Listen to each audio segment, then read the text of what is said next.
Hinatid na ni Kalingap Rab ang television at refrigerator sa bahay ni Dara.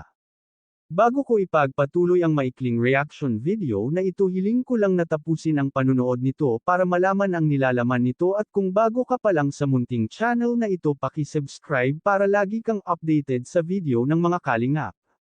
At huwag natin kalimutan suportahan ang ama ng Kalingap na si Val Santos Matubang at si Kalingap Rab.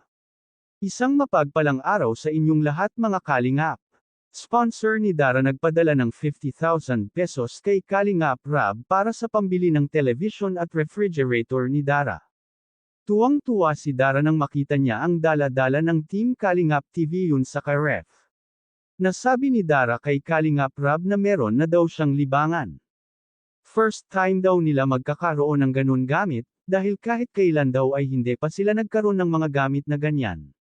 Labis na humanga si Kalingap Rab sa linas ng bahay ni Dara, walang kalat at may kantab ang sahig.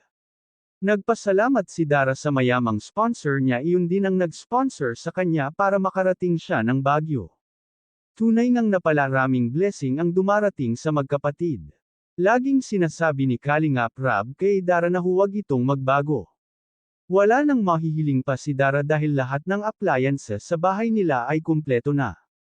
Ang dinadalangan na lang niya ay ang pag-uwi ng kanyang ama para maging masaya sila sa Pasko, para magsama-sama silang magkapatid at ang kanyang ama.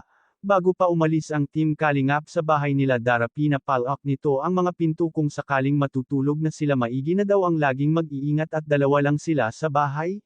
Hanggang dito na lang ang update ko mga Kalingap. Maraming salamat at God bless sa inyong lahat.